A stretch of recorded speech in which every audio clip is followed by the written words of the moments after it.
गरीब का जादुई सोने का घर और पेड़। कुणाल अपनी माँ गायत्री से कहता है, माँ, शाम ढलने वाली है, मैं लकड़ियां काटने जा रहा हूँ। हाँ हाँ चला जा।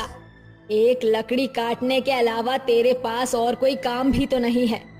अरे तेरी माँ मर गई और तेरे बाप ने मुझसे शादी कर ली। शादी करने के कुछ ही साल में जब इस दुनिया को छोड़कर चल बसा और तुझे मेरे कंधों पर बोझ बढ़ाने के लिए मेरे पास छोड़कर चला गया।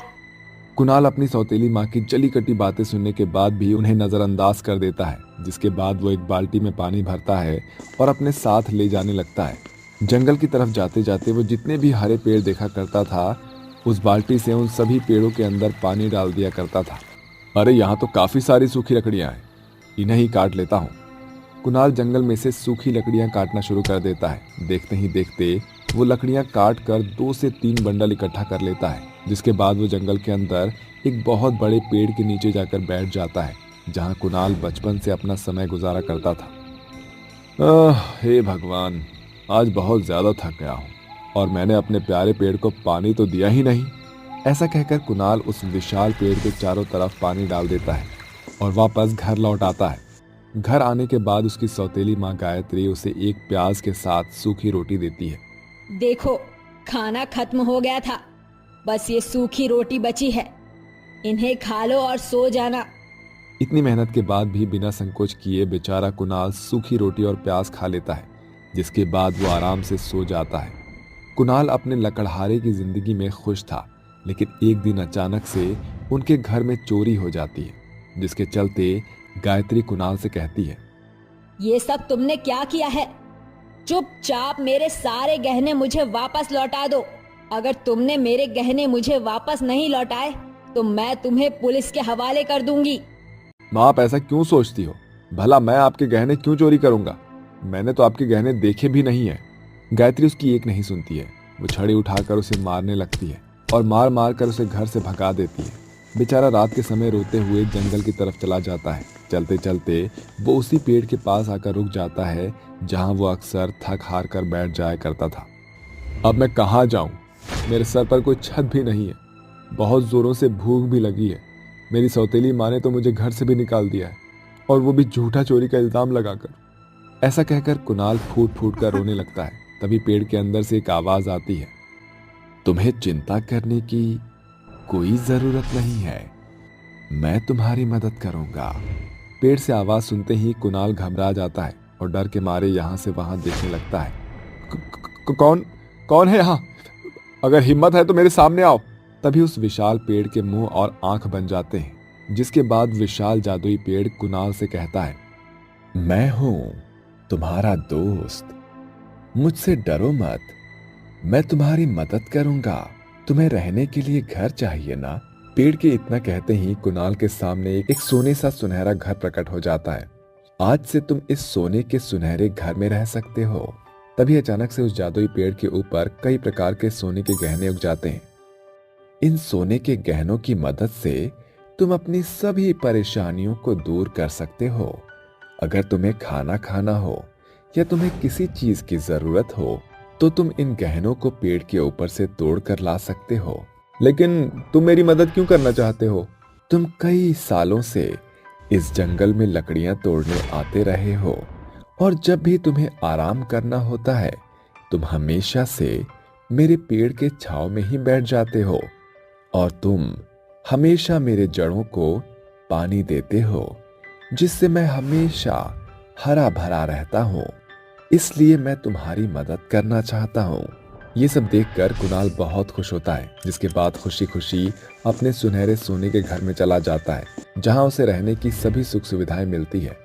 अरे वाह, यहाँ तो रहने की सभी सुख सुविधाएं हैं। अब मुझे बहुत जोरों से भूख लगी है। एक काम करता हूँ, जादुई पेड़ से सोने के गहने तोड़ लेता हूँ। कुणाल जादुई पेड़ से सोने के गहने तोड़ता है और उन्हें सुनार की दुकान पर बेच देता है, जिसके चलते उसे कुछ पैसे मिल जाते हैं और वो उन पैसों से अपने लिए खाना और नए कपड़े खरीद लेता है। ये नए कपड़े कितने सुंदर हैं और ये खाना कितना स्वादिष्ट है। मजा आ गया। हे भगवान, तूने तो मेरी सारी परेशानियों को दूर कर दिया।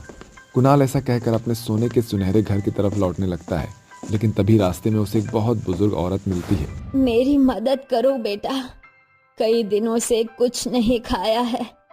अगर कुछ नहीं मिला तो मैं मर जाऊंगी। मैं मरना नहीं चाहती बेटा, मुझे बचा लो। कुणाल को उस बुजुर्ग औरत के ऊपर बहुत तरस आता है, लेकिन उसके सारे पैसे खत्म हो चुके थे। हे भगवान, ये बुजुर्ग औरत परेशानी में है, मुझे इनकी मदद करनी चाहिए।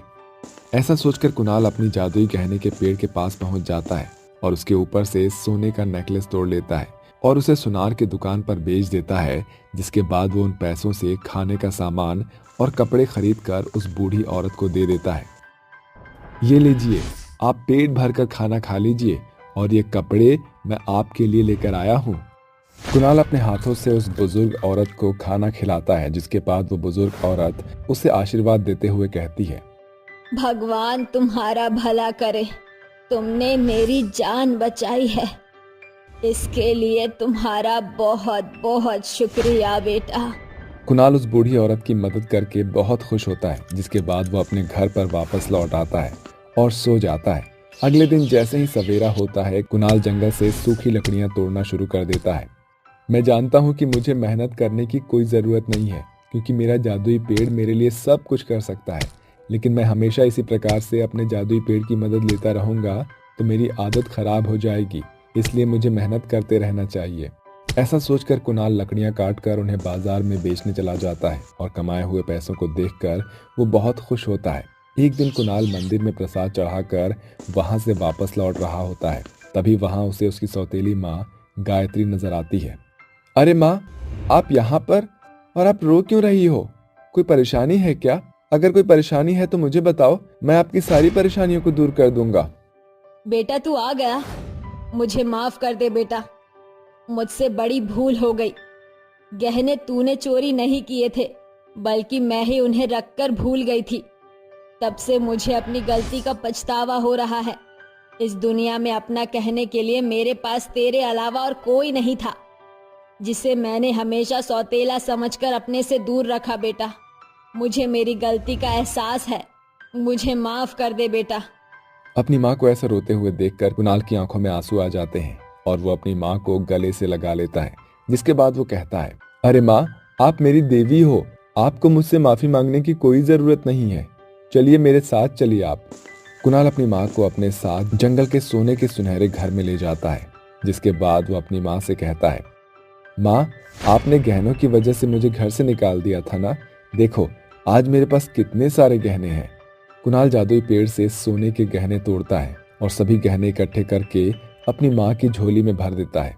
माँ, आज के बाद मुझे अपने आप से दूर मत करना। माँ, मेरे लिए पूरी दुनिया आप ही हो। उस दिन के बाद से कुणाल अपनी सौतेली माँ गायत्री के साथ खुशी खुशी रहने लगता है।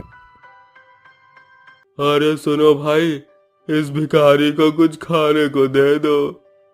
गोपालगंज गांव में भीखू नाम का एक गरीब भिखारी रहता था। वो हर दिन शिव मंदिर की सीढ़ियों पर बैठकर भीख मांगकर अपना पेट भरता और गांव के बरगद के नीचे सो जाया करता था। एक रात गांव में जोरदार बरसात पड़ती है। ये बरसात तो रुकने का नाम ही नहीं ले रही। अरे मेरे पास सिर छुपाने की इसके अलावा और कोई आसरा भी नहीं है। हे राम। भीखू पूरी रात बरसात में ठिठुरते हुए हाथ पांव सिकोड़कर बैठा रहता है और सवेरे मंदिर की सीढ़ियों पर जा बैठता है। तभी एक लड़की मंदिर की सीढ़ियों से नीचे उतरती है। भिखारी उसके आगे हाथ फैलाकर कहता है, सुनो, मुझे कुछ खाने को दे दो, अब मैं भूखा हूँ। मेरे पास ज्यादा कुछ तो नहीं, बस भोग का ये प्रसाद है। शिव के झूठन से बड़ा तो कोई 56 भोग हो ही नहीं सकता, तुम मुझे यही दे दो। भीखू भिखारी उसके दिए हुए फलों को बैठकर खाने लगता है कि आराधना कहती है, तुम यहाँ पर क्यों बैठे हुए हो? तुम्हारे अपने कहाँ हैं? मैं एक गरीब मुसाफिर हूँ, जिसका न कोई घर है न कोई ठिकाना। मेरा घर पास में ही है। कल मेरे घर मेरे जन्म के अवसर पर बड़ा उत्सव है, तुम आना चाहोगे? तब तो वहाँ विभिन्न प्रकार के स्वादिष्ट व्यंजन भी होंगे। मैं जरूर चाहूंगा। अगले दिन भीखू फटे मैले कपड़ों में आराधना के जन्म समारोह पर पहुंचता है, जहां बड़े बड़े रिहायशी लोग मौजूद होते हैं। तभी चमचमाती ड्रेस पहने आराधना भीखू का हाथ थामकर उसे अपने पिता के पास लाती है। डैडी, मुझे आपको एक खास शख्स से मिलाना है। ये है मेरा नया दोस्त। रघुवीर उसे सिर से पांव तक घूरते हुए कहता है, आराधना, ये किस भिखारी को उठा लाई हो? इस फकीर की औकात नहीं हम करोड़पति के बीच में खड़े होने की। रघुवीर भीखू को बहुत जलील करता है और उसे बाहर खदेड़ देता है। उस रात आराधना मखमल के बिछौने पर सोई कहती है, पता नहीं इस वक्त भीखू पर क्या बीत रही होगी। अगली भोर आराधना मंदिर पहुंचती है कि भीखू उसे देख भागने लगता है। भीखू, मुझे माफ कर दो। अरे मुझ गरीब से दूर रहो मैम साहब, मैं ही मूर्ख था जो अपनी औकात भूलकर तुम्हारी खुशियों में शरीक होने चला गया था। पिताजी के दुर्व्यवहार के लिए मैं तुमसे माफी मांगती हूँ। मुझसे मुंह मत मोड़ो। दोनों गिले शिकवे भुला देते हैं। अब हर दिन आराधना मंदिर में दर्शन के लिए आती और घंटों भीखू के साथ समय बिताया करती, उसके लिए खाना लाया करती। पर यह खबर उसके पिता रघुवीर को पता चलते ही वो कहता है, अब से तुम इस दहलीज के बाहर कदम नहीं रखोगी। डैडी, क्या मैं इसका कारण जान सकती हूँ? तुम जो उस सड़क छाप भिखारी से आशिकी लड़ा रही हो, उसकी खबर मिल चुकी है मुझे। इससे पहले कि तुम मेरी इज्जत मिट्टी में मिला दो, अब इस घर से तुम्हारी डोली उठेगी। आधी रात आराधना दबे पांव घर से भागकर भीखू के पास चली आती है। अरे आराधना, तुम इतनी रात के यहाँ क्या कर रही हो? मेरे पिता जबरदस्ती मेरी शादी कहीं और करना चाहते हैं। मैं वो घर छोड़कर आई हूँ। मैं तुम्हें चाहने लगी हूँ। मैं गरीब भिखारी तुम्हें क्या खुशी दूंगा? मेरे पास न रहने की छत है, न तुम्हें खिलाने के लिए खाना। दर दर की ठोकर खानी पड़ेगी तुम्हें। मुझे हर सितम दुख मंजूर है, लेकिन मुझे तुम्हारा साथ चाहिए। मैं गरीबी में भी जी लूंगी भीखू। दोनों मंदिर में फेरे लेकर शादी के बंधन में बंधकर गांव से थोड़ी दूर चलते हुए एक जंगल में पहुंचते हैं। दुनिया की भीड़ से दूर हम यहीं अपना छोटा सा आशियाना बनाएंगे। दोनों लकड़ियों और घास फूस के सहारे एक झोपड़ी बनाकर रहने लगते हैं। एक दिन भीखू आराधना को एक टक निहारने लगता है। क्या देख रहे हो? देख रहा हूँ, कल तक महलों में रहने वाली मुझ भिखारी से शादी करके झोपड़ी में रह रही है। ये वक्त भी गुजर जाएगा। भीखू हर दिन पेड़ से फल तोड़ कर लाता और दोनों वही खाकर अपना पेट भरते थे। उसने कई जगह काम की तलाश की, पर उसके हाथ निराशा के सिवा कुछ न लगा। एक दिन जब वो फल लिए चला आ रहा था तो उसकी नजर एक घायल बाबा पर गई। अरे, ये तपस्वी तो काफी जख्मी है। वो उन्हें अपनी झोपड़ी में लाकर उनकी देखरेख करता है। कुछ दिन बाद बाबा को होश आता है। प्रणाम बाबा। तो तुम दोनों ने मेरी सेवा सहाय की है, आयुष्मान भवा। बाबा आंखें बंद करके जैसे ही उनके माथे पर हाथ धरे हैं, वो उनकी बदहाली को भाप जाते हैं और मन में कहते हैं, इनका जीवन तो थोड़े ही कठिनाइयों के साथ व्यतीत हो रहा है। तुम थोड़े में विश्वास योग्य रहे, ईश्वर तुम्हें बहुतायत का वारिश बनाए।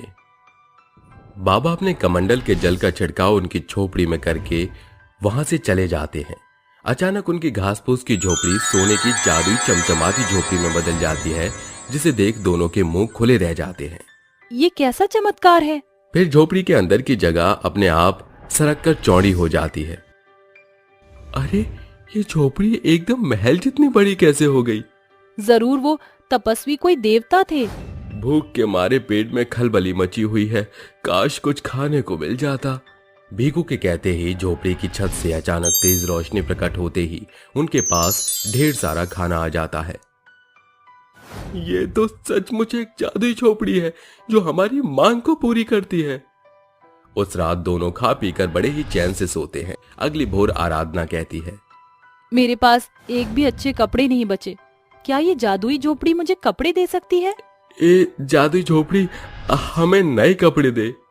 जादुई झोपड़ी उन्हें दर्जनों रंग बिरंगे नए कपड़े देती है। ये जादुई झोपड़ी तो हमारी हर बात मानती है।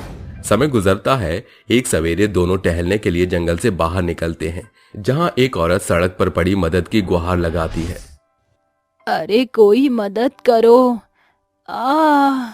अरे, वो औरत बड़ी परेशान लग रही है, चलो चलकर उसकी मदद करते हैं। दोनों उसके पास आकर उसका हाल पूछते हैं। क्या हुआ काकी, आप इतना परेशान क्यों हैं? ये मेरी बच्ची है, इसका शरीर बुखार से तप रहा है कि मुझ अभागन के पास एक भी पूटी कौड़ी नहीं जो इसका इलाज करा सकूं। हमारे साथ चलिए, हम आपकी मदद करेंगे। भीखू उस मरियल बच्ची को उठाकर अपनी झोपड़ी के अंदर ले आता है।